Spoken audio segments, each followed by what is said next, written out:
jumping straight into the recent Serie A action, pulling out the most insightful bits from the material you shared. Sounds good. Right then, let's get into it. Sassuolo, back in Serie A after just, 1 year in Serie B? That seems pretty quick. It really does, yeah.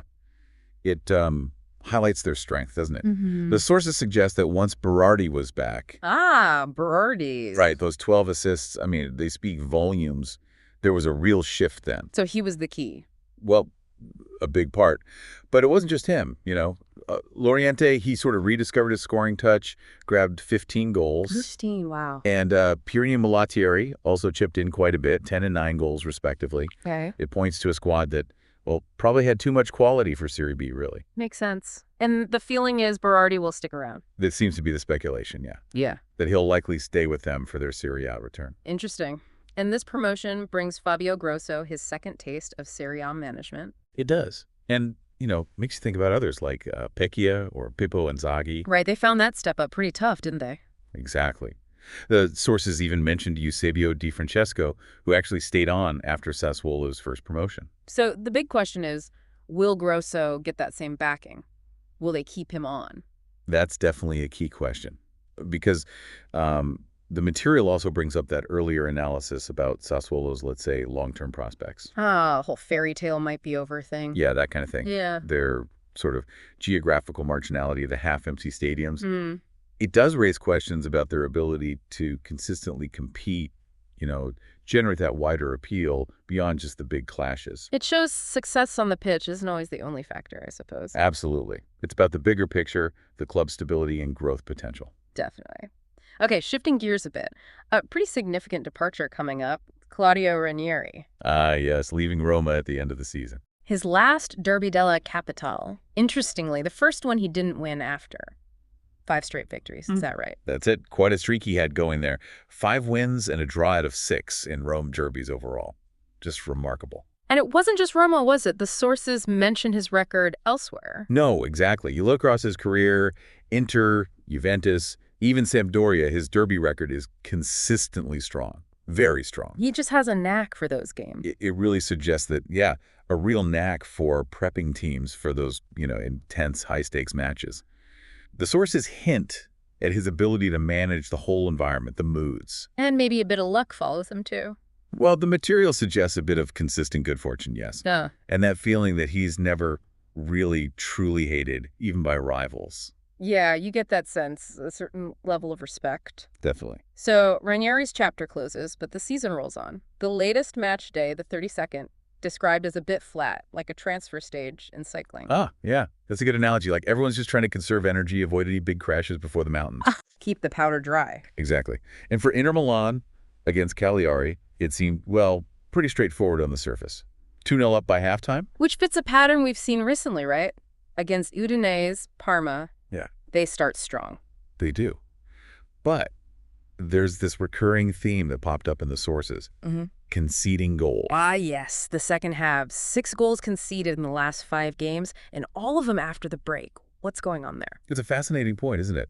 And you see Inzaghi apparently quite anxious in that last half hour against Cagliari. Instructing them to conserve energy. Right. Which clearly points towards that huge upcoming Bayern Munich match being the main focus. Maybe these second half goals are just a byproduct of trying to manage the game, save legs. Even if it makes them a bit vulnerable defensively. Potentially. But is that level of caution really needed? The sources say Dumfries is the only regular starter out, right? That's the report, yeah. So maybe it's just the sheer pressure of this point in the season. Every game feels massive. Could be. Or maybe it's smart management. Well, on the other hand, the material does highlight the quality Inter have coming off the bench. Barella, Carlos Augusto, even Arnautovic getting a goal and an assist for Lautaro. True, they have depth. They certainly do. So perhaps Inzaghi's caution is, strategic. Keep the main guys fresh for Europe without dropping too many points in the league. A balancing act. Okay, that makes sense. Okay. Now, Napoli, they've got a big one against Empoli. Huge. Especially with Empoli still looking for their first win in 2025. And Venezia breathing down their necks. Empoli will be desperate. Absolutely. And Napoli have their own issues, too. Suspensions for Anguissa and Di Lorenzo, Buongiorno injured. Yeah, not ideal. Not at all. And considering Napoli's own patchy form, 2 wins in the last 9? Oof. And Empoli have historically been a bit of a bogey team for them. Hmm. This is far from a gimme. The pressure's really on Napoli here. Yeah. They need this win. No doubt. Okay, let's talk Atalanta. Sounds like they really turned up against Bologna. Oh, absolutely. The sources were calling their first half one of their best under Gasperini, which, given they really needed a result, was crucial. You Retegui again? Bertati, yeah. Early goal, that's 23 for the season now.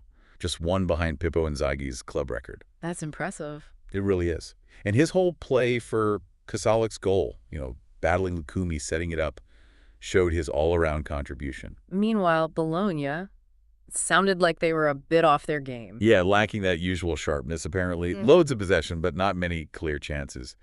And Italiano's changes at halftime didn't really work out. Just an off day, it seems. Right. And what was that about Odegaard? He was described as excellent, but isn't starting. Yeah, it's interesting. Retegui and Lookman both played 80 minutes, but Odegaard's been on the bench. The coach mentioned some kind of physical issue, plus Castro having a foot problem. So maybe rotation, maybe fitness. But despite losing Kolasinac for the season, Yeah, that's a blow. this win really boosts Atalanta's Champions League hopes, doesn't it? Massively. But now they face Milan.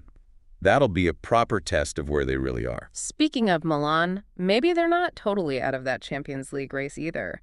The sources sounded quite positive about this new 3-4-3 formation. Yes, under Conceição, used against Udinese, and apparently it made a good impression. Seems to suit players like Pavlovic and Theo Hernandez particularly well. Gives them more natural roles. That's what the material suggested, yeah.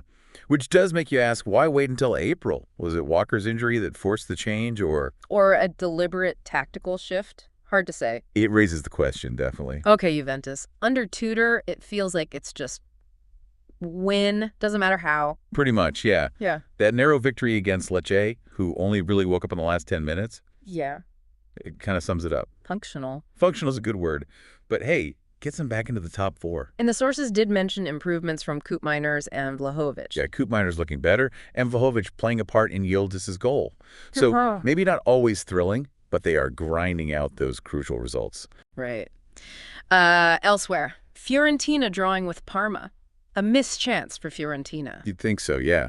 Parma, meanwhile, that's their 5th draw in a row. Wow. Slow and steady towards safety, I guess. Inch by inch. Shows resilience, even if they're not winning much. Okay, and finally, the big one. Derby della Capitale. Lazio-Roma, a draw. A draw, yeah.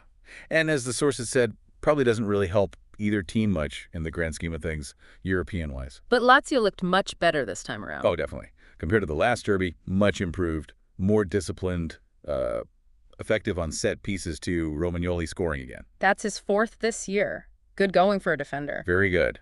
And on the Roma side, you have to mention Svilar in goal.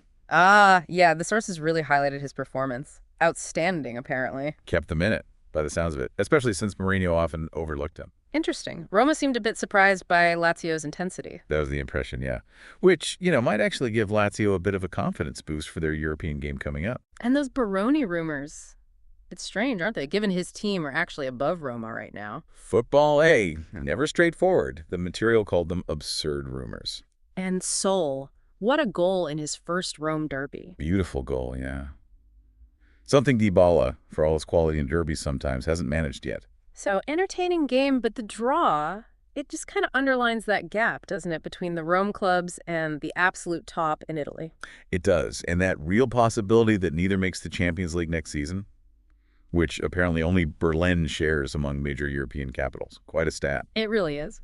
So just to kind of wrap up the key points, we've got Sassuolo straight back up, sparking questions about Grosso, Ranieri's farewell tour at Roma, Inter juggling priorities. Atalanta getting a big boost. Right. Milan tinkering with tactics, Juve grinding out wins, and the Rome derby ending in a stalemate that helps neither much.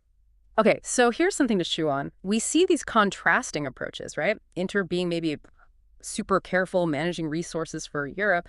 Well, Atalanta seemed to be going all guns blazing for that Champions League spot. Exactly. What does that tell us about the different pressures and maybe priorities shaping Serie A right now? It's a good question.